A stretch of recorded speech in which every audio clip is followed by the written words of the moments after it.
ನಮಸ್ಕಾರ ಪ್ರೀತಿಯ ಪೋಷಕರೇ, ನಾನು ನಿಮ್ಮ ಮಕ್ಕಳ ತಜ್ಞ ಡಾಕ್ಟರ್ ರಾಹುಲ್. ಈ ವಿಡಿಯೋ ಮೂಲಕ ನಾನು ಏನು ಹೇಳಲಿಕ್ಕೆ ಬಯಸ್ತೀನಿ ಅಂತಂದರೆ, ನೀವು ಕಾಮನ್ ಆಗಿ ಮನೆಯಲ್ಲಿ ಏನೇನು ಔಷಧಿ ಇಟ್ಕೋಬೇಕು. ಯಾಕಂದರೆ ರಾತ್ರಿ ಎಮರ್ಜೆನ್ಸಿ ಸಿಚುವೇಶನ್ ಒಳಗೆ ಕೆಲವೊಂದು ಸಲ ಮಕ್ಕಳಿಗೆ ಜ್ವರ ಬಂದುಬಿಡ್ತದೆ, ಆಮೇಲೆ ವಾಂತಿ ಸ್ಟಾರ್ಟ್ ಆಗ್ತದೆ, ಹೇಳಿ ಬರಲ್ಲ ಯಾವಾಗ ಏನಾಗ್ತದೆ ಅಂತ. ಸೊ ನಾವು ಏನಂತಂದರೆ ಕಾಮನ್ ಆಗಿ ಯೂಸ್ ಬರುವಂಥ ಔಷಧಿಗಳು ಮನೆಗೆ ಇಟ್ಕೊಂಡಿರಬೇಕು. ಸೊ ಅಂದರೆ ಎಮರ್ಜೆನ್ಸಿ ಸಮಯದಲ್ಲಿ ನಿಮಗೆ ಯೂಸ್ ಆಗ್ಬೋದು. ಸೊ ಯಾವ್ಯಾವ ಔಷಧಿ ಮನೇಲಿ ಇಟ್ಕೊಂಡಿರ್ಬೇಕಂತಂದರೆ, ಫಸ್ಟ್ ಔಷಧಿ ಏನಂದರೆ ಜ್ವರದ ಔಷಧಿ. ಸೊ ಜ್ವರದ ಔಷಧಿ ಇದು ಪ್ಯಾರಾಸಿಟಮಲ್ ಔಷಧಿ. ಸೊ ಅದು ಬೇರೆ ಬೇರೆ ಪ್ರಿಪ್ರೇಷನಲ್ಲಿ ಬರುತ್ತೆ. ಒಂದು ಡ್ರಾಪ್ಸು ಬರುತ್ತೆ, ಒಂದು ಸಿರಪ್ಪು ಬರುತ್ತೆ, ಮತ್ತು ಡಬಲ್ ಸ್ಟ್ರೆಂತ್ ಸಿರಪ್ಪು ಬರ್ತದೆ. ಸೊ ನೀವು ಯಾವುದು ಔಷಧಿ ಇಟ್ಕೊಂಡಿದ್ರಿ ಅದರ ಹಿಂದುಗಡೆ ಏನು ಬರೆದಿರ್ತಾರಲ್ಲ, each ml of so and so medicine ಎಷ್ಟು ಮಿಲಿಗ್ರಾಮ್ ಇದೆ ಅಂತ ಅದರಲ್ಲಿ ಬರೆದಿರ್ತಾರೆ. ಸೊ ಅದನ್ನು ನಾವು ಚೆಕ್ ಮಾಡ್ಕೋಬೇಕು. 100 ಮಿಲಿಗ್ರಾಮ್ ಔಷಧಿ ಇದನ್ನು ಪ್ರಿಪ್ರೇಷನು, ಅಥವಾ 120 ಮಿಲಿಗ್ರಾಮ್ ಪ್ರಿಪ್ರೇಷನ್ ಇದನ್ನು, ಅಥವಾ 250 ಮಿಲಿಗ್ರಾಮ್ ಪ್ರಿಪ್ರೇಷನ್ ಇದನ್ನು ಅಂತ ನಾವು ಕನ್ಫರ್ಮ್ ಮಾಡ್ಕೋಬೇಕು. ಸೊ ಅದನ್ನು ನೋಡಿ, ಸೊ ನಾವು ಎಷ್ಟು ಡೋಸ್ ಕೊಡ್ತೇವೆ ಅಂದರೆ 15 milligram 15 milligram per kg per dose, ಅಂದರೆ 15. ಸೊ ಸಪೋಸ್ 10 kg ಮಗು ಇದೆ ಅಂತಂದರೆ 150 ಮಿಲಿಗ್ರಾಮ್ ನಾವು ಕೊಡಬೇಕಾಗ್ತದೆ. ನೀವು ವೈದ್ಯರು ನಿಮಗೆ ಸಜೆಸ್ಟ್ ಮಾಡಿರ್ತಾರೆ, ಡಾಕ್ಟರ್ ಹೇಳಿರ್ತಾರೆ ಎಷ್ಟು ಕೊಡಬೇಕಂತ. ಆ ಡೋಸನ್ನು ಕರೆಕ್ಟಾಗಿ ನೋಡ್ಕೊಂಡು ಮಗುಗೆ ಯಾವಾಗ ಕೊಟ್ಟಿದ್ರೆ, ಸೊ ಏನಂದ್ರೆ ನೀವು ರಾತ್ರಿ ಟೈಮಲ್ಲಿ ಏನಾರ ಎಮರ್ಜೆನ್ಸಿ ಜ್ವರ ಬಂದುಬಿಟ್ರೆ ನೀವು ಕೊಡ್ಬೋದು. ಆದಷ್ಟು ಏನಂದ್ರೆ ನೆಕ್ಸ್ಟ್ ಡೇ ನೀವು ಮತ್ತೆ ಇಮಿಡಿಯೇಟಾಗಿ ನಿಮ್ಮ ಪೀಡಿಯಾಟ್ರಿಷನ್ ಹತ್ರ ತೋರಿಸ್ಕೋಬೇಕು. ಸೊ ಎರಡನೇ ಔಷಧಿ ಯಾವುದು ಅಂತಂದರೆ, ಮೂವ್ ಬ್ಲಾಕ್ ಆದಾಗ ಯೂಸ್ ಮಾಡ್ತಕ್ಕಂಥ ಇದು saline drops, nasal saline drops. ಅದು ಏನಂತಂದರೆ 2 ಹನಿ ಎರಡೂ ಕಡೆ, ಒಂದು ಮೂಗಲ್ಲಿ ನಾಸ್ಟ್ರಿಲಲ್ಲಿ ಹಾಕಬೇಕು, ಇನ್ನೊಂದು ಕಡೆ ನಾಸ್ಟ್ರಿಲಲ್ಲಿ ಕೂಡ ಹಾಕಬೇಕು.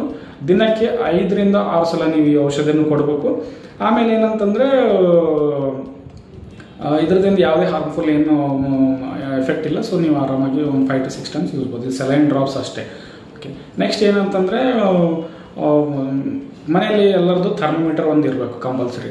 ಸೊ ಯಾವಾಗಲೂ ಜ್ವರ ಬಂದಾಗ ಏನಂತಂದರೆ ಥರ್ಮೋಮೀಟರ್ ಕಂಪಲ್ಸರಿ ಮಗುಗೆ ಅದು ಹಚ್ಚಿ ನೋಡಬೇಕು. ಅದು ಡಿಜಿಟಲ್ ಥರ್ಮೋಮೀಟರ್ ಇರ್ಬೋದು, ಅಥವಾ ಅದು ಸೆನ್ಸರ್ ಆಪ್ರೇಟೆಡ್ ಇರ್ಬೋದು.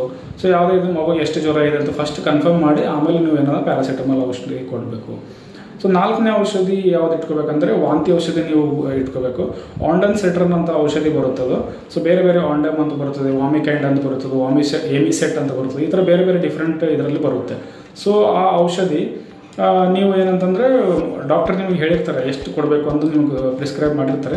ಸೊ ಆ ಔಷಧಿಯನ್ನು ಎಷ್ಟು ml ಕೊಡಬೇಕಂತ ನೋಡಿಕೊಂಡು ಆ ಮಗುಗೆ ನೀವೇನಂತಂದರೆ, ಯೂಶ್ವಲಿ ಏನಂತಂದರೆ ವಾಂತಿ ಪದೇ ಆಗ್ತದೆ ಅಂದರೆ ಊಟ ಮಾಡೋಕ್ಕಿಂತ ಮುಂಚೆನೇ ಕೊಡಬೇಕದು.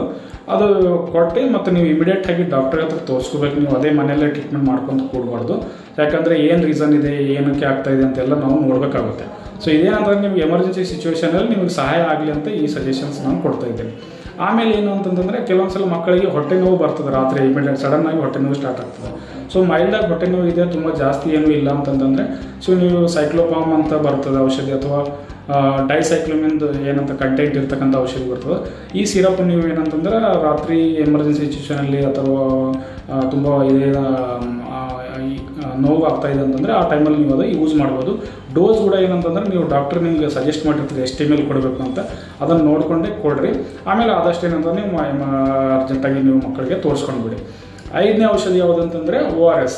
ORS ಏನಂತಂದರೆ ಕೆಲವೊಂದ್ಸಲ ವಾಂತಿ ಅಥವಾ ಲೂಸ್ ಮೋಷನ್ ಸ್ಟಾರ್ಟ್ ಆದಾಗ ಮಗು, ಅಥವಾ ಜ್ವರದಲ್ಲೂ ಕೂಡ ಏನಂತಂದ್ರೆ ಡಿಹೈಡ್ರೇಷನ್ ಆಗಿರ್ತದಲ್ಲ, ಆವಾಗ ಕೂಡ ನೀವು ORS ಅನ್ನು ಕೊಡಬಹುದು.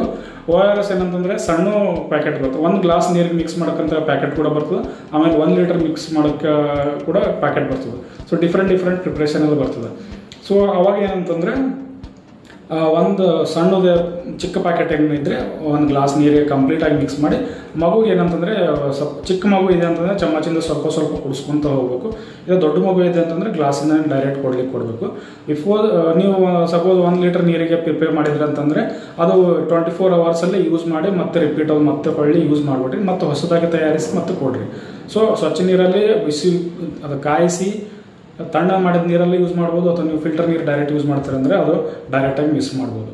ಆಮೇಲೆ 6ನೇದು ನಿಮ್ಮ ಸಜೆಷನ್ ಹೇಳಿಕ್ಕೆ ಬಯಸೇನಂತಂದರೆ, ನಿಮ್ಮ ಮನೆಯಲ್ಲಿ ಫಸ್ಟ್ ಏಡ್ ಬಾಕ್ಸು ಕಂಪಲ್ಸರಿ ಇಟ್ಕೊಂಡ್ಬಿಡ್ರಿ. ಅದರಲ್ಲಿ ಏನಂತಂದ್ರೆ ಬಿಟಡಿನ್ ಆಗಲಿ, ಅಥವಾ ಒಂದು ಸ್ಪಿರಿಟು, ಆಮೇಲೆ ಏನಂತಾರೆ ಡ್ರೆಸ್ಸಿಂಗ್ ಮಾಡಲಿಕ್ಕೆ ಏನಂತ ಕಾಟನ್ನು, ಗಾಜ್ ಪೀಸು, ಈ ಥರ ಇಟ್ಕೊಂಡ್ಬಿಡ್ರಿ. ಯಾವಾಗ ಒಂಥರ ಗಾಯ ಆಯ್ತಪ್ಪ ಅಂತಂತಂದರೆ ಆ್ಯಂಟಿಸೆಪ್ಟಿಕ್ ಹಚ್ಕೊಂಡು, ಕ್ಲೀನಿಂಗ್ ಮಾಡ್ಕೊಂಡು ಆ್ಯಂಟಿಸೆಪ್ಟಿಕ್ ಹಚ್ಕೊಂಡು ನೀವೆಲ್ಲ ವೈದ್ಯರ ಹತ್ರ ಹೋಗಿ ತೋರಿಸ್ಕೋಬೇಕು.